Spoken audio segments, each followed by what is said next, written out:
Bienvenue à Cibitoke, la province la plus sensible du Burundi. Elle est située à quelques kilomètres à peine du Rwanda et de la RDC, une frontière encore très fragile. Martyrisée par les conflits, Cibitoke est une zone très pauvre en infrastructures. La majorité de ses habitants sont des réfugiés et sur 50 000 enfants, seulement un quart sont scolarisés. D'où l'importance du programme sportif mis en place ici par le CNO avec l'aide de Peace and Sport.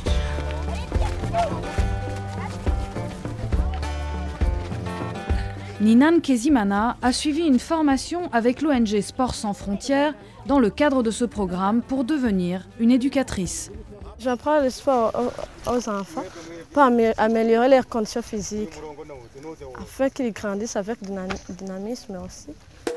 À Cibitoke, le programme prévoit des séances d'athlétisme avec saut de haie et saut en hauteur, mais aussi, bien sûr, des entraînements de football.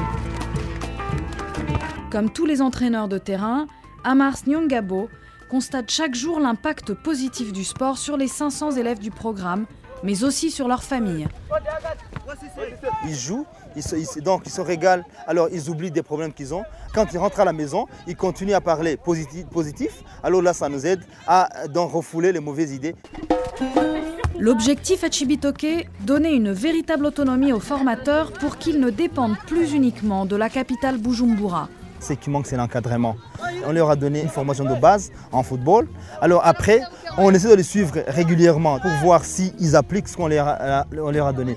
Et dans la formation des éducateurs, sport et éducation civique sont étroitement liés. Car à l'avenir, le CNO, avec le soutien de Peace and Sport, espère sensibiliser les formateurs à tenir compte des traumatismes de guerre. Une question trop souvent mise de côté au Burundi. Car dans cette zone transfrontalière, apprendre à cohabiter, c'est essentiel pour pérenniser les programmes. On essaie de montrer les valeurs positives d'une cohabitation pacifique. Tout d'abord, parce qu'il y a des enfants qui n'étaient pas ici, qui étaient au Congo, qui étaient en Tanzanie. Alors on essaie de les mettre ensemble et de leur montrer le bien fondé de se mettre ensemble. Même le maire de la commune de Rugombo reconnaît l'impact positif du sport pour la stabilité de sa région.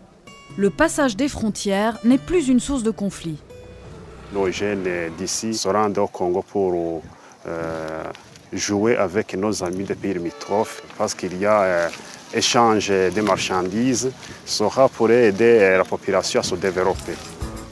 Comme de nombreux Burundais, nous avons donc traversé la frontière avec la République démocratique du Congo.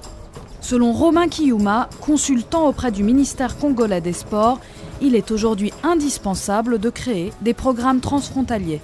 Car les Burundi tous, les Congos tous aussi. Et quand les Congos tous, les Burundi tous. Quand vous développez une chose au Burundi et vous ne le faites pas au Congo, vous créez ou favorisez l'exode.